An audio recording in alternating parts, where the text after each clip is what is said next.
नमस्कार मंडळी, तुमचं सर्वांचं विदर्भ क्रिएटर सुनीता या चॅनलवर स्वागत आहे. आज श्रावण महिन्यातील दुसरा सोमवार आहे. श्रावण सोमवार म्हणजे महादेवाची भक्ती पूजा आणि मनाला एक वेगळाच आनंद देणारा दिवस. तर आज मी माझ्या घरीच महादेवाची पूजा करण्यासाठी मांडणी करत आहे. चला तर मग माझ्यासोबत आजच्या श्रावण सोमवाराच्या पूजेची तयारी करूया आणि महादेवाच्या चरणी भक्तिभावाने पूजा अर्पण करूया. हर हर महादेव. सर्वात आधी मी एक समय घेतलेली आहे आणि पत्ती घेतलेली आहे, पण ते मी अखंड पूजेचा वड लावणार आहे. आरतीचं ताट घेतलेलं आहे, त्यामध्ये गणपती पूजनासाठी पानं, दुर्वा, हळद, कुंकुम, अक्षत आणि गणपतीला प्रसाद म्हणून मी एक खोबरं आणि गूळ घेतलेला आहे. त्यानंतर पंचामृत, प्रसादासाठी साखर घेतलेली आहे, फुलवात घेतलेली आहे. एक पंथी अखंड आरतीमध्ये आरती करताना ठेवणार आहे, तर मी एक पंथीसुद्धा आरतीमध्ये घेतलेली आहे. त्यानंतर आजची शिवमूठ आहे तिळाची, तर पांढरे तीळ घेतलेले आहे. दुरी घेतलेल्या आहेत तांदूळाच्या शिवलिंगाला अर्पण करण्यासाठी. 21 कापूर, फळ आणि धोत्रा फळ, रुईचे फूल, गोकर्णाचे फूल, पांढरे फुलं. त्यानंतर चंदन घेतलेलं आहे मी, पांढरं आणि पिवळं माझ्या घरी होतं ते. आणि एक ताट घेतलेलं आहे, त्यामध्ये स्वस्तिक काढून घेतलेले, त्यामध्ये मी शिवलिंगाचे पूजन करणार आहे. आणि एक लोटा जल घेतलेला आहे. एक तर बेल पानं घेतलेले आहेत पूजनासाठी. आणि जे एक छोटा ग्लास घेतलेला आहे मी गणपतीला, मी जो प्रसाद अर्पण करणार आहे खोबऱ्याचा गुळाचा, त्यासाठी घेतलेला आहे. आणि एक ग्लास मी आपल्या शिवलिंगाला प्रसाद अर्पण करतील त्यासाठी घेतलेला आहे. आणि कापूर आणि धूप अगरबत्ती घेतलेला आहे. एवढं सारं मी साहित्य घेतलेलं आहे. त्यानंतर मी घेतलेला आहे एक संजय पात्र पूजनासाठी अभिषेक करणार आहे गणपतीचा आणि शिवलिंगेचा. त्यासाठी मी संजय पात्र घेतलेलं आहे. माझ्या घरी 2 शिवलिंग आहेत आणि एक मी रुद्राक्ष आणलेला होता शिवरमधून, तर ते एक रुद्राक्षाचं पण पूजन करणार आहे. सर्वात आधी मी आरतीमध्ये जी पंथी ठेवलेली आहे ते प्रज्वलित करून घेणार आहे पूजनासाठी आणि धूप अगरबत्ती लावून घेणार आहे. चला तर मग आपण पूजेचीच मांडणी करूया. सर्वात आधी मी 2 पत्त्या लावलेल्या आहेत अखंड देवाजवळ ठेवण्यासाठी. त्याचं कुंकुम अक्षत लावून मी पूजन करणार आहे आणि दिवा प्रज्वलित करून घेणार आहे. कुठल्याही पूजेसाठी दिवा प्रज्वलित केला जातो आधी पूजनासाठी, नंतर गणपतीचे पण पूजन सर्वात आधी केले जाते. आणि video continue step by step तुम्ही व्हिडिओ कंटिन्यू पहा. त्यानंतर आपण गणपतीचं सर्वात आधी अभिषेक.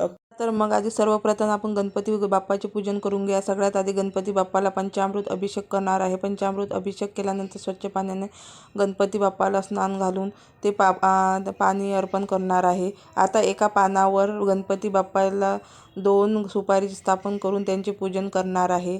त्यांना कुंकुम, अक्षदा आणि फूल अर्पण करून मनोभावे पूजा करणार आहे. गणपती बाप्पाला लाल फूल आणि दुर्वा अतिशय प्रिय आहेत, म्हणून आता बाप्पाला दुर्वा आणि लाल फूल अर्पण करते.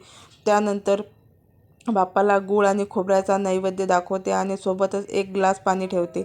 अशा प्रकारे गणपती बाप्पाचे पूजन मनोभावे पूर्ण केल्यानंतर आता आपण भगवान शिवशंकराच्या पूजेकडे करणार आहे. आता आपण शिवलिंगाचे पूजन करून घेऊया. त्यासाठी मी सर्वात आधी संजय पात्रामध्ये शिवलिंग आणि रुद्राक्ष घेतलेला आहे. त्याची आपण पंचामृताने अभिषेक करून घेऊया. आणि त्यानंतर अभिषेक झाल्यानंतर त्या स्वच्छ पाण्याने अभिषेक करून 1 लोटा पाणी भगवान शिवशंकराला आणि रुद्राक्ष अर्पण करणार आहे. आणि मंत्र म्हणत श्री शिवाय नमस्तुभ्यं, श्री शिवाय नमस्तुभ्यं करत त्यानंतर मी पाटावर एक ताटामध्ये स्वस्तिक काढून घेतलेली आहे आणि शिवलिंगाची स्थापना करणार आहे त्या ताटामध्ये.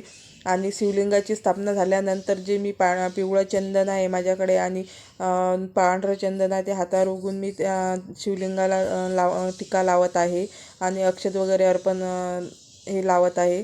त्यानंतर मी शिवलिंगाचे पूजन झाल्यावर पांढरे फूल अर्पण करणार आहे.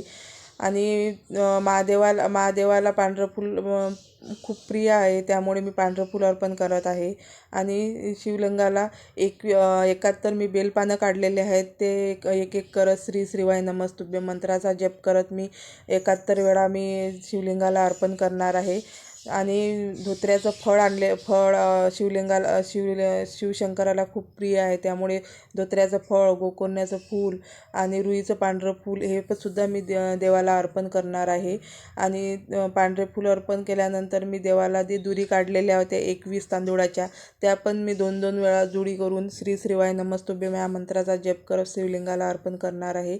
आणि आजची शिवमूठ आहे पांढऱ्या तिळाची, त्यामध्ये मी 5 वेळा शिवलिंगाला अर्पण करणार आहे. अशा प्रकारे आपली शिवलिंगाची पूजा पूर्ण झालेली आहे. आता देवापुढे मी फळ ठेवून त्याची पूजा करणार आहे. फळाला कुंकुम अक्षता लावून फूल अर्पण करून नैवेद्य म्हणून देवाला अर्पण केलेलं आहे. देवाची पूजा करताना मनात एकच प्रार्थना होती, हे गणपती बाप्पा आणि भोलेनाथ आमच्या घरावर सदैव तुझी कृपादृष्टी राहू दे. गणपती बाप्पा मोरया. हर हर महादेव. चला तर मग आपला व्हिडिओ पूजेचा इथं संपन्न झालेला आहे. व्हिडिओ कसा वाटला ते नक्की सांगा आणि लाईक सबस्क्राईब नक्की करा. भेटूया आपण पुढच्या ब्लॉगमध्ये.